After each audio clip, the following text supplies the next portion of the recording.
My name is Andrew, and I destroyed someone's life by saying, I love you. Anna transferred to our college in junior year. She was everything I wasn't: outgoing, popular, effortlessly perfect. We met in advanced chemistry, where we were paired as lab partners. I couldn't believe my luck when she actually started talking to me outside of class. It started small. She'd save me a seat in the cafeteria, text me funny memes at midnight, ask for help with assignments she definitely didn't need help with. Soon, we were spending every free moment together. She'd rest her head on my shoulder while studying, hold my hand during movie nights, kiss my cheek when saying goodbye. I fell hard. How could I not? She was brilliant, beautiful, and for some inexplicable reason, she chose to spend time with me. Our friends started calling us a couple, though we never officially were. I convinced myself she was just shy about labels. After 6 months of this not-quite relationship, I decided to make it official. I planned everything perfectly. A picnic by the lake where we always studied, her favorite foods, fairy lights in the trees. When she arrived, her face lit up like it always did when she saw me. Anna, I said, holding her hands. I love you. I think I have since the moment we met. Her smile disappeared. She pulled her hands away like I'd burned her. What are you talking about? I love you. I thought, aren't we? She stood up, backing away. We're friends, Andrew. Just friends. I have a boyfriend back home. I've told you about James dozens of times. But she hadn't. Not once in 6 months had she mentioned any James. All those times she'd kissed my cheek, held my hand, fallen asleep on my shoulder. She'd been with someone else? I thought you were just being nice, she continued, her voice shaking. I never meant to. You were safe, comfortable. I didn't think you'd actually... I felt sick. 6 months of memories replayed in my head, but now they were tainted. Every touch, every smile. Had it all been a game to her? I have to go, she said, already walking away. I'm sorry, I can't. I just can't. I sat there for hours, staring at the fancy picnic I'd arranged, the lights twinkling mockingly in the trees. When I finally checked my phone, I had dozens of messages. Anna had posted about the incident online, painting herself as the victim of an obsessive stalker. According to her, I'd been harassing her for months, misinterpreting basic kindness as romantic interest. Our friends took her side. Why wouldn't they? She was perfect, Anna, and I was just the weird lab partner who'd gotten the wrong idea. People I'd considered close friends now crossed the street to avoid me. Whispers followed me across campus. Someone scratched creep into my car door. Then James showed up. He wasn't just her boyfriend. They'd been engaged the entire time. He'd been deployed overseas, and Anna had needed someone to keep her company while he was gone. He found me outside the library, but instead of being angry, he looked broken.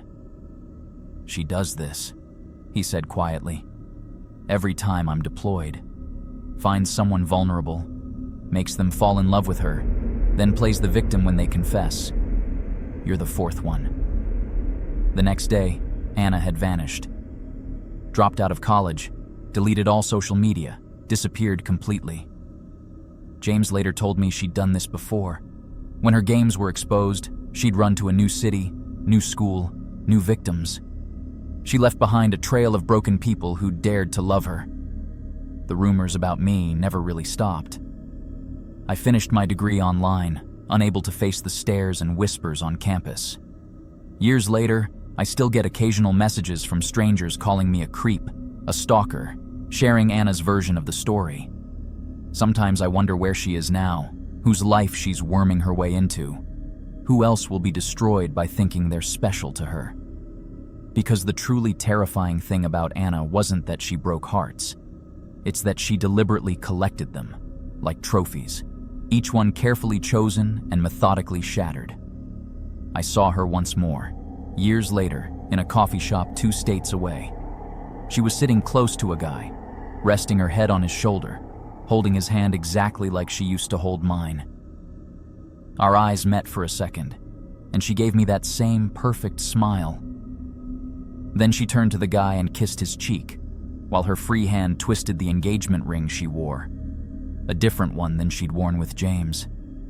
I wanted to warn him, to save him from what was coming, but I just walked away. Because I learned the hard way, sometimes the real monsters aren't the ones who reject you, but the ones who make you feel loved just long enough to destroy you when you dare to love them back.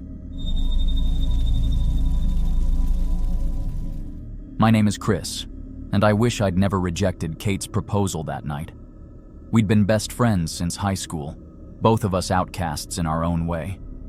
She was the quiet art student who always wore black. I was the nerdy kid who preferred books to people. For 6 years, we were inseparable. Everyone thought we were dating, but we weren't. At least, I didn't think we were. That changed one rainy night in October. We were at our usual spot, this old playground where we'd meet to talk about life. Kate seemed different that evening, fidgety, nervous. Then she turned to me and said words that would change everything. "I love you, Chris. I've loved you for years." Before I could process it, she was telling me how perfect we'd be together, how she'd planned our whole future. She talked about the house we'd live in, the kids we'd have. She'd even picked out names. As she spoke, I felt a cold dread creeping up my spine. This wasn't my best friend talking. This was someone who'd created an entire relationship in their head without me knowing. "Kate," I interrupted softly, "I don't feel that way about you. I'm sorry." The silence that followed was deafening. She just stared at me, her face completely blank. Then she started laughing. Not her usual laugh. This was different, empty, wrong. "You're joking," she said. "This isn't funny, Chris." "I'm not joking. You're my best friend, but that's all." Her face contorted into something I'd never seen before. 6 years, she whispered. 6 years I've loved you. 6 years I've waited. And you're saying no? She stood up suddenly, pacing back and forth. "Do you know how many nights I've watched you sleep? How many times I've stood outside your house, just imagining our life together?" My blood ran cold. "What do you mean, watched me sleep?" She ignored me, her voice rising. "I've given you everything. I turned down college for you. I scared away every girl who looked at you. I protected you." I started to stand, but she shoved me back onto the bench. From her pocket, she pulled out a small knife, the one I'd lost months ago. "If you leave," she said, her voice eerily calm, "I'll have to protect you forever." I ran. Behind me, I heard her screaming my name, her footsteps getting closer. I made it to my car, but she caught up as I was unlocking it. The knife caught my arm as I pulled away. I drove straight to the police station, blood soaking my sleeve. They took my statement, documented the cut. When they went to Kate's house, they found something horrifying. Her bedroom walls were covered with photos of me. Not just recent ones, pictures going back to when we first met. Me sleeping, me at school, me on dates I'd gone on. Her diary detailed every conversation we'd ever had, every girl I'd spoken to, every betrayal I'd committed against our relationship. Under her bed, they found a box. Inside was a wedding dress, wedding rings, and 2 one-way tickets to another country. She'd planned to take me away that night, whether I agreed or not. Kate was arrested. During the trial, I learned the full extent of her obsession. She'd been stalking me for 6 years, documenting every moment of my life. The friends who'd suddenly stopped talking to me, she'd threatened them. The girls who'd abruptly ended things after one date, she'd made sure they stayed away. She's in a psychiatric facility now. The doctors say she'd created an elaborate fantasy world where we were already together, and my rejection shattered that reality. They found medications in her house, antipsychotics she'd stopped taking years ago. I moved to a different state after that. Changed my number, deleted social media. Sometimes I still check my rearview mirror, expecting to see her there. But the hardest part isn't the fear. It's losing my best friend. because somewhere beneath that obsession was the person I'd trusted most in the world. And now, I'll never know if any of it was real. My name is Sophie, and I should have trusted my instincts about Tom from the beginning. I got a job at this small marketing agency right after college. There were only 15 of us in the office, so everyone knew everything about everyone. Tom started 3 months after me. Tall, charming, and immediately popular with everyone. From day one, he paid special attention to me. Nothing inappropriate, just small things. He'd remember my coffee order, laugh at my jokes, stay late to help me with projects. He was the perfect gentleman, and I was flattered. But something felt off.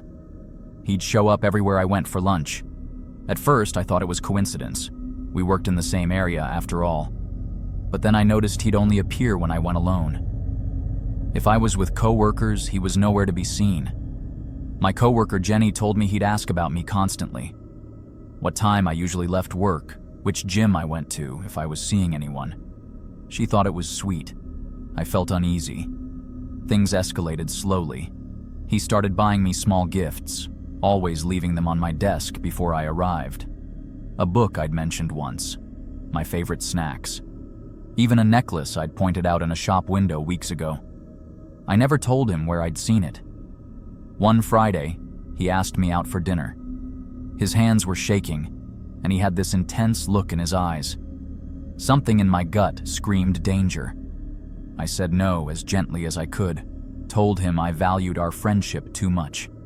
His face changed, just for a second, but I saw it. This flash of something cold and ugly behind his smile. But he played it off perfectly, said he understood completely, that he'd never want to risk our friendship. The next Monday, things were different. People at work were cold to me. I discovered Tom had been telling everyone we'd been secretly dating for months, that I'd been leading him on while seeing other guys. He'd shown them texts, photos of us together. The texts were fake, the photos taken without my knowledge. Me entering my apartment, at the gym, having dinner with friends. My project started going wrong. Files would disappear from my computer. Clients would receive emails I never sent. Tom was always there to help fix things, making himself look better while I appeared increasingly incompetent. Then the gifts started again, but different this time. Dead flowers on my desk, photos of me sleeping through my bedroom window, my house keys, which I'd lost weeks ago. I went to HR, but Tom had documented everything. According to his evidence, I was the one harassing him after he rejected me. He had witnesses, co-workers who'd seen me obsessing over him for months. Even Jenny backed his story. I quit that job, but things got worse. Prospective employers would receive anonymous emails about my unstable behavior. My car was vandalized. My apartment was broken into, but nothing was taken. Things were just moved slightly, letting me know someone had been there. The police said they couldn't do anything without proof. I installed security cameras, kept records of everything, but Tom was careful. He never appeared on camera, never left evidence. He'd just stand across the street, watching my apartment, always staying just far enough away to claim he was just walking by. I finally got proof when he broke into my apartment one night, thinking I was asleep. I'd set up a hidden camera after noticing things in my bathroom being moved around. The footage showed him wearing gloves, going through my things, spending hours just sitting in my living room, watching me sleep. The police arrested him. In his apartment, they found thousands of photos of me, dating back to before he even started working at my company. He'd been stalking me for over a year before taking the job specifically to get close to me. They found detailed plans about our future together, wedding plans, names for our children, even a timeline for when I would realize we were meant to be. The most terrifying part was that I wasn't the first. They found similar collections about 3 other women in different cities. Each time he'd get a job near them, become the perfect colleague, then destroy their lives when they rejected him. One woman had to change her identity and move to another country. He's in prison now. Sometimes I still catch myself checking dark corners, looking over my shoulder, because I learned that the scariest monsters aren't strangers in dark alleys.